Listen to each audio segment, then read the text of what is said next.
నమస్కారం అండి. ఓం నమ శివాయ. ఓం నమో వెంకటేశాయ.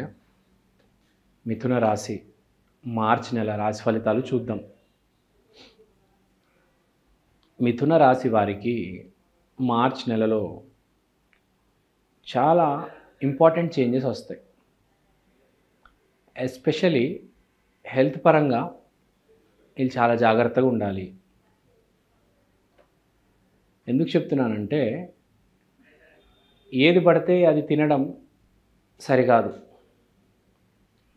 ఎస్పెషల్లీ షుగర్ పేషెంట్స్కి, బీపీ పేషెంట్స్కి వీళ్ళకి నేను చెప్పాలనుకునేది కొంచెం మీరు కంట్రోల్లో ఉండాలి.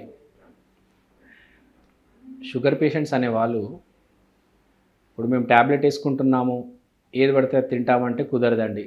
చాలా జాగ్రత్తగా ఉండాలి. మిమ్మల్ని టెంప్ట్ కూడా చేస్తుంది మీ బాడీ, ఇది తిను ఇది తిను ఇది తిను అని. కానీ మీరు కంట్రోల్లో ఉండాలి, లేకపోతే చాలా డ్యామేజ్ అవుతుంది. తర్వాత ఎవరైతే బాడీ బిల్డింగ్లో ఉన్నారో వాళ్ళకి చాలా మంచి రోజులని చెప్పుకోవచ్చు. స్పోర్ట్స్లో క్రికెట్, షటిల్, టీటీ, సో ఇలాంటి స్పోర్ట్స్ ఆడుతున్న వాళ్ళకి చాలా మంచిది, బాగా ఫేవర్ చేస్తుంది. మీకు ఒక నెక్స్ట్ లెవెల్కి వెళ్తారనమాట. కొంచెం సీరియస్గా అవుతారు. రోజుకి 2 గంటలు ప్రాక్టీస్ చేసేవాడు 4 గంటలు 5 గంటలు ప్రాక్టీస్ చేస్తాడు. ఇప్పుడు మనకు తెలిసింది మీరు ఎన్ని గంటలు ప్రాక్టీస్ చేస్తే మీకు అంత మంచిది. స్పోర్ట్స్ ప్లేయర్స్కి చాలా మంచిది. తర్వాత ఈ డెస్క్ జాబ్ ఎవరైతే చేస్తారో కూర్చొని, వాళ్ళు కూడా ఎక్కువసేపు కూర్చోగలుగుతారు. ఇమ్యూనిటీ అనేది కొంచెం పెరుగుతుంది, బాగా వర్క్ చేయగలుగుతారు. బ్యాక్ బోన్ అనేది కొంచెం సపోర్ట్ చేస్తుంది ఈ మిథున రాశి వాళ్ళకి. సో బాడీ అనేది బేసిక్గా సపోర్ట్ చేస్తుంది అనమాట. మీరు ఏ జాబ్లో అయినా ఉండొచ్చు. మీరు ఒక కిరాణా షాప్ ఉండొచ్చు, మీకు ఒక డెస్క్ జాబ్ ఉండొచ్చు, మీరు ఏ ఫీల్డ్లో ఉన్నా మీకు బాడీ అనేది సపోర్ట్ చేస్తుంది.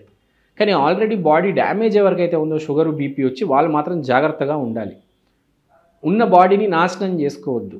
జిమ్లో చేసే వాళ్ళు ఇంజురీలు ఏమైనా జరిగే ఛాన్స్ ఉంది కాబట్టి కొంచెం కాస్త జాగ్రత్త జిమ్లో. ఈ మిథున రాశి వాళ్ళు ఇంగ్లీష్లో జెమిని అంటారు. తర్వాత తండ్రితో విభేదాలు, పై అధికారితో విభేదాలు. మెయిన్గా జాబ్ చేసే వాళ్ళకి మీ పై అధికారితో విభేదం, డిఫరెన్స్ ఆఫ్ ఒపీనియన్, వ్యతిరేకత అనేది మీ మీద వస్తుంది. సో మీ పై అధికారితో కొంచెం జాగ్రత్తగా ఉండాలి. వ్యాపారం చేసే వాళ్ళకి పెద్దగా ఏం ప్రాబ్లం లేదు, కానీ జాబ్ చేసే వాళ్ళు కొంచెం జాగ్రత్తగా ఉండాలి మిథున రాశి వాళ్ళు. ఎందుకంటే మీరే ఆలోచించండి ఒకసారి, ఈ మధ్య అందరికి షుగర్ బీపీ ఉంది. మీరు ఆ షుగర్ బీపీ ఈసారి కంట్రోల్ అంతగా అవ్వదు. అది వేసుకొని మీరు ఆఫీస్కి వస్తారు, సరిగ్గా పని చేయరు. అది గమనిస్తారు మీ పై అధికారి. మీ పై అధికారి ఒక మాట అంటారు, మీకు కోపం వస్తుంది. మీరు కావాలని చేయట్లేదు, మీకు అలా షుగర్ బీపీ వల్ల అలసట వచ్చి మీరు సరిగ్గా పర్ఫామ్ చేయక ఆ ప్రెషర్లో పడిపోయి అవుట్పుట్ సరిగ్గా ఇవ్వరు. మీ పై అధికారి ఏం చేస్తాడు, మిమ్మల్ని పిలిచి మీ మీద కేకలు పెడతాడు. మీరు అది మనసులో పెట్టుకోవద్దు, కొంచెం జాగ్రత్తగా ఉండండి. కొంచెం హెల్త్ పట్ల కేర్ తీసుకోండి. అన్నం తినడము, చపాతీలు తినడం కాదు, జొన్న రొట్టెలు, కొర్రలు ఇవన్నీ తినాలి. అప్పుడు బాడీ అనేది కంట్రోల్లో ఉంటుంది. సో హెల్త్ పట్ల స్పెషల్ కేర్ తీసుకోవాలి. నాకు వచ్చింది తింటాను, నాకు దొరికింది తింటాను, నాకు ఇష్టం ఉన్నది చేసుకొని తింటాను అంటే కుదరదండి. కొంచెం జాగ్రత్తలు పడాలి, కొంచెం డైట్లు చేయాలి, కొంచెం జాగ్రత్తగా ఉండాలి.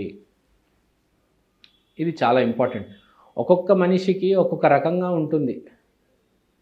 సో మనం గుర్తుపెట్టుకోవాలి, అది ఒక్కొక్క రాశి వాడికి ఏంటి కండిషన్ ఏంటి అని. ఇప్పుడు నేను చెప్పింది అందరికీ ఇది వర్తించదు. ఇప్పుడు చిన్నపిల్లలకి ఇది వర్తించదు.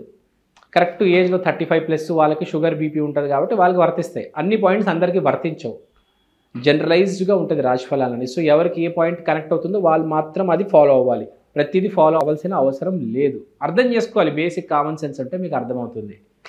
ఎమోషనల్గా వచ్చే సార్ మీరు ఈ పాయింట్ చెప్పారు, సార్ మీరు ఆ పాయింట్ చెప్పారంటే నేను ఎవరికి చెప్పాను, ఏ ఏజ్ గ్రూప్ చెప్పాను అనేది అర్థం చేసుకోవాలి.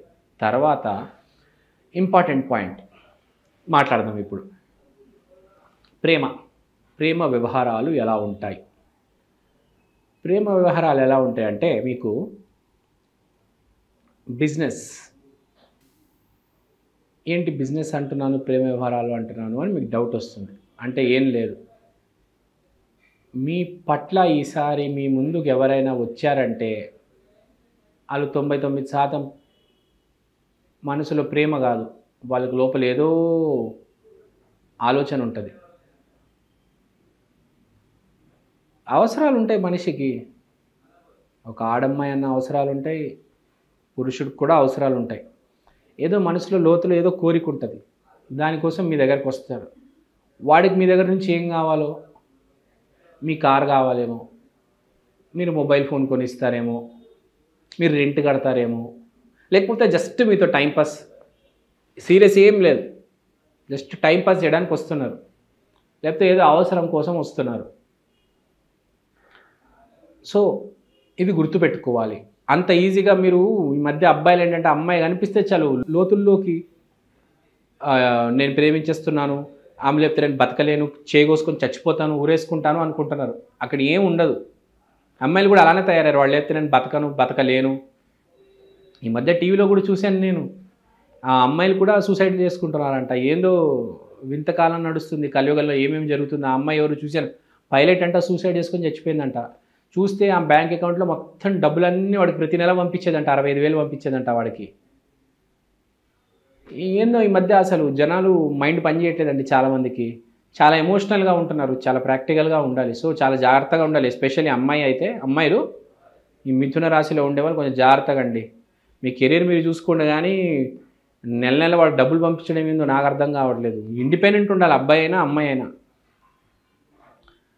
సో కొంచెం జాగ్రత్తగా ఉంటే మంచిది అమ్మాయిలు ప్రేమ వ్యవహారంలో. ఎస్పెషల్లీ ఈసారి ఆడవాళ్ళకి మెయిన్గా మిథున రాశిలో ఉన్న ఆడవాళ్ళు తస్మాత్ జాగ్రత్త. ఎవడో వస్తాడు మిమ్మల్ని బుట్టలో వేసేస్తాడు, కొంచెం జాగ్రత్తగా ఉండండి. వాడు ఏంటో ఎవరో చూడండి, వాడి బ్యాక్గ్రౌండ్ చూడండి, వాడు దేనికోసం వచ్చారో గమనించండి, 4 వైపులు చూడండి. వచ్చి వాడు ఐ లవ్ యూ చెప్తాడు, ఒక రోజా పువ్వు పట్టుకొని, అంతే అయిపోయింది, ఢమాల్ ఫినిష్. ఇంకా అమ్మాయిని గాల్లో లేపిస్తాడు, ఆ అమ్మాయిని దేవత చేసేస్తాడు, నువ్వు లేకపోతే బతకలేను అంటాడు. సో అమ్మాయిలు మాత్రం జాగ్రత్త, మిథున రాశిలో ఉన్నవాళ్ళు. మళ్ళీ చెప్తున్నాను, తస్మాత్ జాగ్రత్త, బీ కేర్ఫుల్, లైఫ్ స్పాయిల్ అయిపోతుంది. కరెక్ట్ అబ్బాయిని పెళ్లి చేసుకోవడం చాలా ఇంపార్టెంట్ ఈ రోజుల్లో. లేదంటే మీ చుట్టాలు మీ ఫ్యామిలీని వదిలేసి వెళ్ళిపోతుంది, అనాథలుగా బతకాల్సి వస్తుంది హైటెక్ సిటీలో అపార్ట్మెంట్ తీసుకొని. సో బీ వెరీ కేర్ఫుల్ అండి. తర్వాత మనము ఎప్పుడైనా ఈ మిథున రాశి గురించి మాట్లాడుతున్నాం కాబట్టి మన దగ్గరికి చెడు శక్తులు రాకూడదంటే దైవనామ స్మరణ అనేది ఉండాలి. మీరు మిథున రాశి వాళ్ళు సీతారామాంజనేయ నమో నమః, సీతారామాంజనేయ ఈ మంత్రం కంటిన్యూస్గా చాంట్ చేస్తూ ఉండండి. అలా జపిస్తూనే ఉండాలి, సీతారామాంజనేయ నమో నమః. నేను ఎందుకు చెప్తున్నానంటే ఇది కరెక్ట్ ఒక ఫ్యామిలీ ఉంది దీంట్లో. చూడండి, సీత, రాముడు, కాపాడేవాడు ఆంజనేయ స్వామి. సో మీకు మంచి ఫ్యామిలీ ఏర్పడుతుంది, మీకు మంచి మీ ఫ్యామిలీని ప్రొటెక్ట్ చేసి ఒక ఆంజనేయ స్వామి లాంటి ఒక భక్తుడు కూడా ఏర్పడతాడు. సో సీతారామాంజనేయ నమో నమః, సీతారామాంజనేయ నమో నమః, లేకపోతే సీతారామాంజనేయ అని ఇలా అనుకుంటే చాలు. సో చాలా జాగ్రత్తగా ఉండాలండి, ఈ రోజులు ఏం బాలేవు. ఇది మనం మాట్లాడుకున్నాము. వ్యాపారస్తుల గురించి చెప్పాము, జాబర్స్ గురించి చేసాము. శుభకార్యాలు గురించి మాట్లాడదాం. శుభకార్యాలు కూడా ఓకే, ఈ పెళ్ళి, ఎంగేజ్మెంటు చేసుకునే వాళ్ళు ఎమర్జెన్సీ ఉంటే చేసుకోవచ్చు, కానీ మంచి ముహూర్తాలు ఉన్నాయి, కానీ కొంచెం చూసుకొని చేసుకోండి. సో మనం రెమెడీ మాట్లాడాము, ఏ గుడికి వెళ్ళాలి అనేది నేను చెప్పాలి. మీరు కుదిరితే వెంకటేశ్వర స్వామి ఆలయం, లేదంటే హైదరాబాద్లో ఉన్నారంటే హిమాయత్ నగర్ టీటీడీ టెంపుల్కి వెళ్తే అద్భుతం. ప్రతి గుడిలో ఒక ఎనర్జీ ఉంటుంది. హిమాయత్ నగర్ టీటీడీలో అయితే ఎనర్జీ నేను కూడా ఫీల్ అయ్యాను. చాలామంది సినిమా వాళ్ళు కూడా వచ్చారు. ఆ గుడిని నేను బాగా నమ్ముతాను. హైదరాబాద్లో మీరు ఉన్నారంటే మీరు వెళ్ళొచ్చు, లేకపోతే మీ ఏ ఊరిలో ఉన్నారో ఆ ఊరిలో ఏ గుడి బాగా ఫేమస్ అక్కడికి వెళ్ళండి. ప్రతి గుడిలో ఎనర్జీ వేరియేషన్ అనేది ఉంటుంది. ఒక గుడిలో కొంచెం తక్కువ, ఒక గుడిలో కొంచెం ఎక్కువ ఉంటుంది. సో వెళ్ళి బ్లెస్సింగ్స్ తీసుకోండి. మీరు ఈ నెల కొంచెం జాగ్రత్తగా ఉండాలి మిథున రాశి వాళ్ళు. కుదిరితే గ్రీన్ కలర్ బట్టలు వేసుకోండి. Green colour shirt, green colour చున్నీ, గ్రీన్ కలర్ కుర్తా ఇవన్నీ వేసుకోండి. మీకు గ్రీన్ కలర్ అనేది కొంచెం ఫేవర్ చేస్తుంది ఈ నెల. సో అందరు బాగుండాలి, అందులో మీరు ఉండాలి. సర్వే జన సుఖినో భవంతు.